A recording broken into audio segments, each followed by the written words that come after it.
Good morning and welcome to Madeira.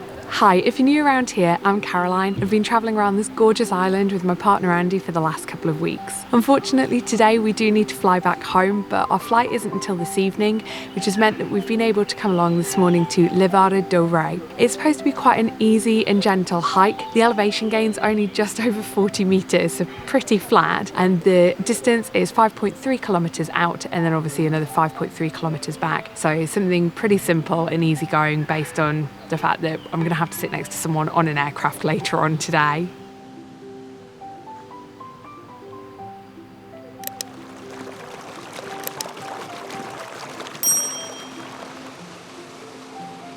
As with practically all of the Levada walks that we've done this trip, the start of it is absolutely gorgeous with loads of different flowers. I think I found out that the fiery red and orange flowers are called crocosmias. You've also got things like fuchsias, which we've not seen on other trails. You've got alliums, but they are starting to look a little bit sorry and sad for themselves, and hydrangeas. Usually the further into the Levadas you go though, the more the flowers die down and it becomes a bit more the natural trees and the bushes and so on.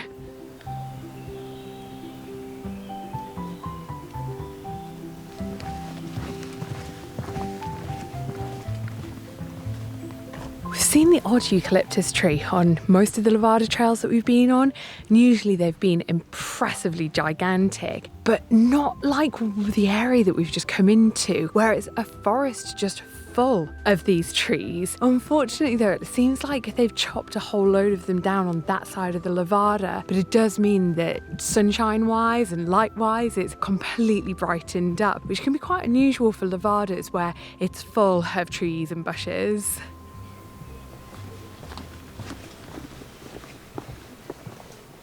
When we pulled up in the car, we could see quite a big tourist bus and we just assumed that they were all in the restaurant at the trailhead because the restaurant was heaving quite a bit. They've just caught up with us, and because we're so slow filming and photographing, we stepped over to one side. They weren't past, they must have walked all of about 20 metres. Then the tour guide stopped the entire group to start talking about some of the plants, and then we were just like, okay, this is a bit awkward, we now need to squeeze past again.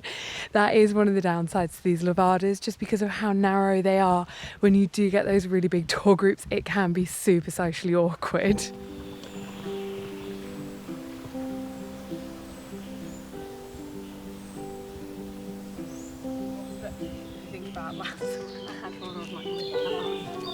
I think there's probably going to be a little bit of a running joke between us and that tour group because we just got to this point and we were about to start filming, and then the tour guide was like, this is somewhere where I really want to talk. So we said, that's fine, we don't mind waiting, in part because then I could listen to what she was going to speak to the tour group about.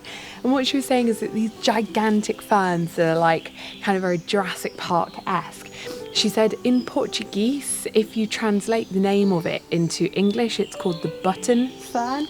And underneath, what you can see is that you've got what looks like a button on the very end of it, and that's what then allows it to grow even more leaves. We're obviously not going to completely gate crash this tour, but she seemed eager to be able to talk to her tour group first and move on, and I was a bit like, well, hey, if you don't mind me listening to this, I'm obviously going to share it.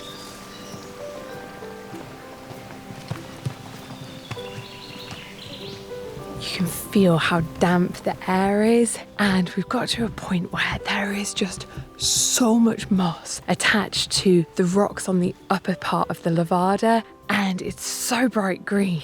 And you can obviously tell why it's growing just because of the feeling of that humidity in here, but it is quite cool because it's still in the morning, we're still predominantly in the shade of the trees, and I guess then that helps that moisture linger and then feeds that moss to grow.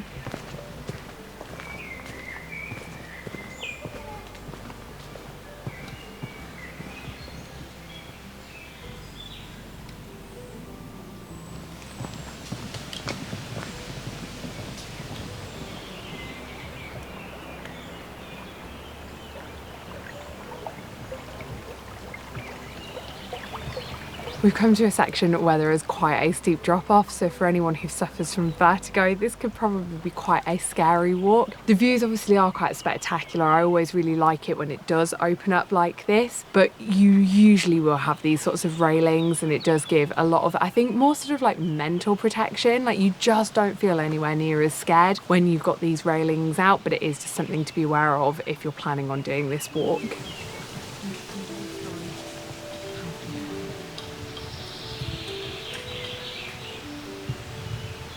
Having done an awful lot of Levada walks, I feel like they've all kind of got their own little designs to them. We've wandered along somewhere, there's a bit of a wall between the Levada that the water's running in, and then there's been some like this where the footpath just drops off straight down into the Levada. There's been some that are really deep, some like this one that's really shallow, some that are really narrow, some like this one that are really wide, and also just seeing what's at the bottom of the Levada seems to change from walk to walk too.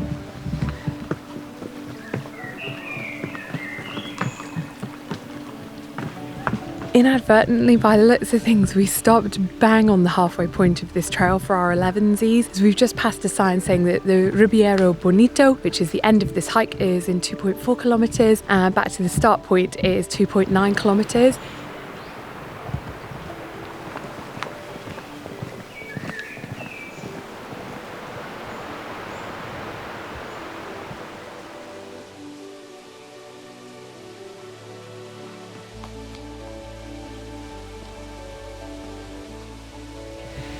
We just took a very quick detour off of the Levada path up a very slight incline, up 3 ladder steps, which was a lot more difficult to pull myself up than what you would have thought looking at it, just to a quite nice waterfall. Unfortunately though, in a little bit of shade and a little bit of sun, which has just meant taking photographs of it has been a bit of a nightmare.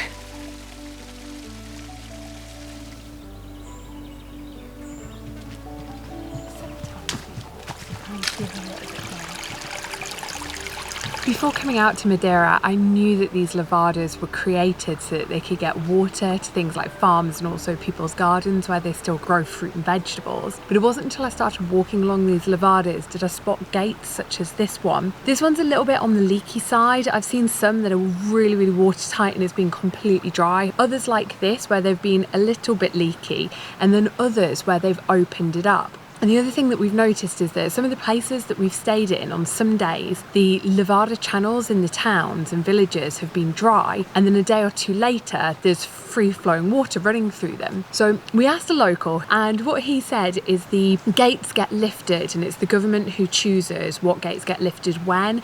And I said, is it a little bit like a bin day collection like what we have at home? Which he said yes.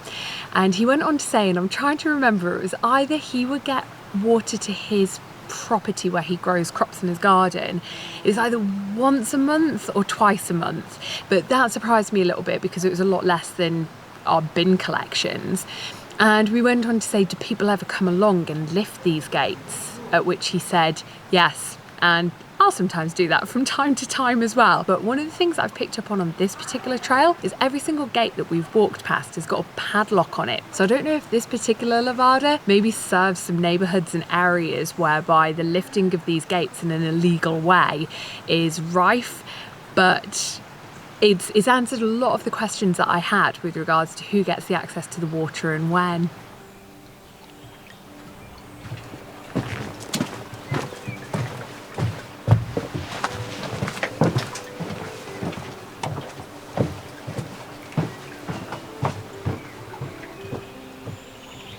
A hiking book that I've brought out to the island with me describes this walk, and it talks about a point where the path splits, and they're like, you've got to be really careful and you've really got to look out for it, and it's really important that the more obvious path of the two that goes downwards is avoided, and you must stay up on the flat of the Levada.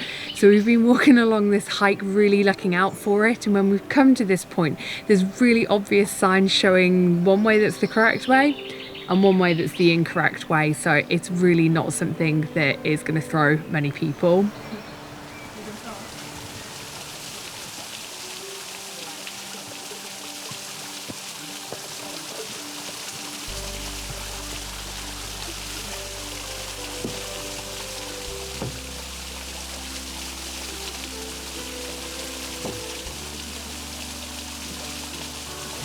There's absolutely no way of being able to get past that waterfall without properly getting wet. I feel like I've got raindrops or waterfall drops running down my head.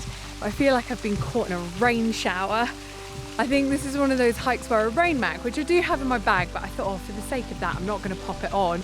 Or maybe even an umbrella would be perfect just to shield yourself from the water.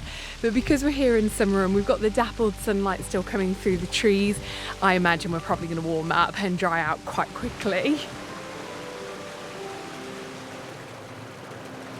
Not always, but quite often these trails will finish with quite a spectacular waterfall. And so we're just trying to navigate our way ever so slightly through the woods here. Looks like there's a little bit of a trail, just to see if we can find anything. It's a bit more interesting than those big concrete man-made slabs that just look a little bit ugly in what is otherwise a gorgeous forest with a babbling brook.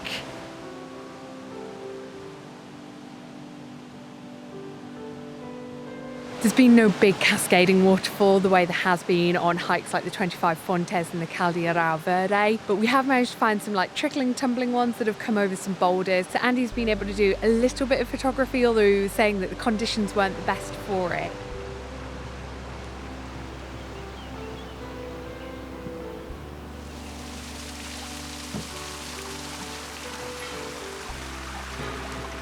Just as we get back to the trailhead, it reminds me that the start of this hike is by this water treatment centre. So we have been to some amazing trailheads where it's been shrouded in mist and fog, or there's been ones where we've been perched up on a big cliff top with a village clinging onto the edge of it. There's also been ones where we've had these Instagrammable thatched roof cottages at the beginning, and obviously they set a really good scene and you think, oh, the Levada water is going to be amazing, which it always has been. But if you're judging this Levada by this start, you will think it's going to be terrible, but it's just a terrible start. The Levada itself is great.